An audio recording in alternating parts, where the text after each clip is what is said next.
Assalamualaikum warahmatullahi wabarakatuh dan salam sejahtera. Semoga semuanya berada dalam keadaan selamat, sihat dan sejahtera, serta sentiasa dilindungi dan dirahmati walau di mana pun anda berada dan dalam apa juga pekerjaan yang anda lakukan. Berhubung keselamatan dan kesihatan pekerjaan di tempat kerja, antara perkara asas yang perlu diadakan oleh majikan ialah dasar keselamatan dan kesihatan untuk pekerja. Kewajipan mengenai ditetapkan di bawah Seksyen 16, Kewajipan untuk membentuk dasar keselamatan dan kesihatan, Akta Keselamatan dan Kesihatan Pekerjaan 1994. Untuk mematuhi kewajipan tersebut, peruntukan di bawah Seksyen 16 perlu dipetik dengan betul dan ditafsir serta difahami dengan jelas.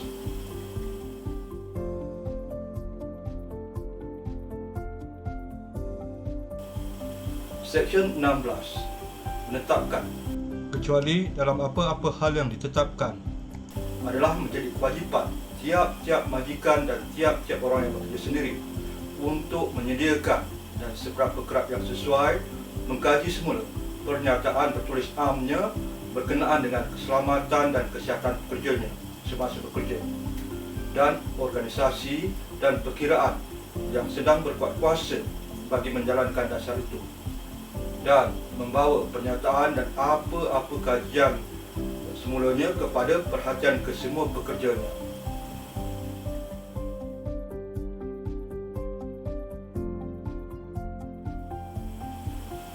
Bagi memudahkan perbincangan dan pemahaman, Seksyen 16 dibagikan kepada 7 frasa. Frasa pertama, kecuali dalam apa-apa hal yang ditetapkan.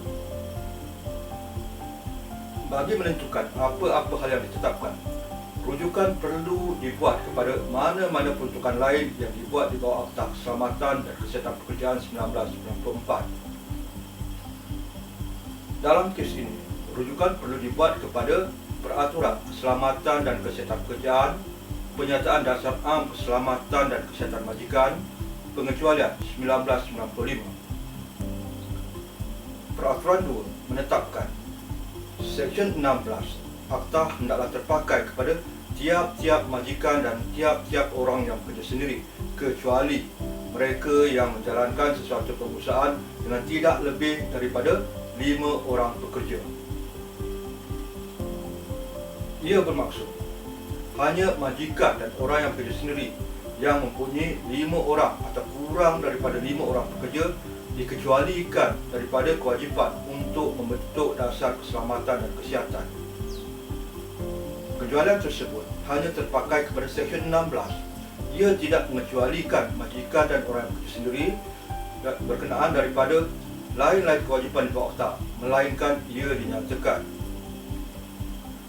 manakala majikan dan orang yang bekerja sendiri yang mempunyai lebih daripada 5 orang pekerja wajib mematuhi kewajipan untuk membentuk dasar keselamatan dan kesihatan di bawah Seksyen 16 serta lain-lain kewajipan di bawah Akta, melainkan dinyatakan sebaliknya. Frasa kedua adalah menjadi kewajipan tiap-tiap majikan dan tiap-tiap orang yang bekerja sendiri untuk menyediakan. Frasa ini mewajibkan majikan dan orang yang bekerja sendiri menggubal dasar mengenai keselamatan dan kesihatan pekerja. Memandangkan organisasi atau tempat kerja terdiri daripada pelbagai saiz dan melakukan aktiviti kerja serta budaya kerja dan keupayaan yang berbeza, dasar tersebut perlu digubal mengikut acuan sendiri. Ia tidak sepatutnya disalin atau diambil daripada mana-mana pihak lain. Dasar yang disalin atau diambil daripada pihak lain berkemungkinan tidak sesuai dan juga di luar kemampuan majikan atau orang bekerja sendiri untuk melaksanakannya. Frasa ketiga, dan seberapa kerap yang sesuai mengkaji semula. Frasa ini mewajibkan majikan dan orang yang bekerja sendiri untuk menyemak dan mengkaji semula dasar yang diadakan dari masa ke semasa mengikut kesesuaian. Tujuan utamanya ialah untuk memastikan dasar tersebut mencukupi dan bersesuaian dengan keperluan semasa. Walaupun tiada bilangan kekerapan dan tempoh masa ditetapkan, bagi menentukan seberapa kerap yang sesuai, majikan dan orang bekerja sendiri perlu menimbangkan beberapa faktor bagi menyemak dan mengkaji semula dasar mereka. Antara faktor yang perlu dipertimbangkan termasuk selepas berlakunya kejadian tidak diingini, terdapat perubahan kepada peruntukan perundangan, terdapat perubahan kepada proses kerja atau jentera, atau lain-lain perubahan yang boleh menjejaskan keselamatan dan kesihatan pekerja. Frasa keempat, penyataan bertulis dasar amnya berkenaan dengan keselamatan dan kesihatan pekerjanya semasa bekerja. Frasa ini mewajibkan dasar hendaklah digubal secara bertulis serta spesifik untuk keselamatan dan kesihatan pekerja, bukannya mengenai perkara lain. Penyataan tersebut perlu menyatakan iltizam majikan dan orang bekerja sendiri untuk memastikan keselamatan dan kesihatan pekerja, mematuhi kehendak perundangan dan lain-lain kehendak berkaitan. Selain itu, objektif yang spesifik boleh diukur atau dinilai mampu dan munasabah untuk dicapai berdasarkan kemampuan semasa, serta tempoh masa ia perlu dicapai juga perlu ditetapkan. Frasa kelima, dan organisasi dan perkiraan. Organisasi ialah pengaturan yang melibatkan penetapan tanggungjawab semua pihak di tempat kerja, termasuk kaki tangan pengurusan, kaki tangan penyelidikan dan juga pekerja. Selain itu, kaki tangan pengurusan kanan juga perlu ditetapkan bagi membantu merancang serta melaksanakan, menguatkuasakan dan menyemak serta mengkaji semula dasar mengikut kesesuaian. Perkiraan ialah strategi atau mekanisme bagi memastikan dasar dapat dilaksanakan dengan cekap dan berkesan. Antara perkiraan yang boleh dipertimbangkan termasuk mengadakan sumber, latihan, menumbuhkan jawatankuasa keselamatan dan kesihatan serta lain-lain mekanisme yang sesuai. Frasa keenam, yang sedang berkuatkuasa bagi menjalankan dasar itu. Dasar tanpa tanda tangan dan tarikh tidak sah dan sukar dikuatkuasakan. Oleh yang demikian, dasar perlu ditandatangani oleh majikan, kaki tangan pengurusan paling kanan atau orang yang bekerja sendiri. Ia perlu diberi tarikh bagi menentukan bila ia mula dikuatkuasakan. Frasa ketujuh, yang terakhir, dan membawa kenyataan dan apa-apa kajian semulanya kepada perhatian kesemua pekerjanya.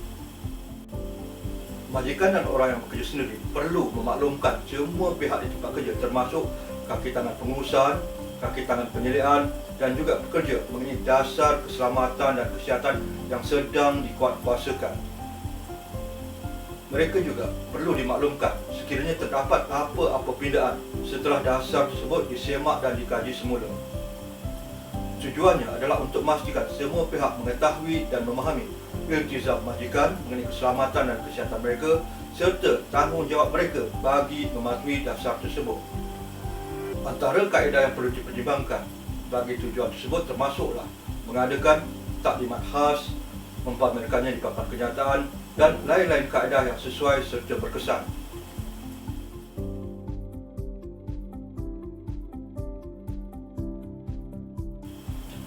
Dasar yang digubal di bawah Seksyen 16 Akta Keselamatan dan Kesihatan Pekerjaan 1994 adalah satu aku janji yang sah di bawah undang-undang.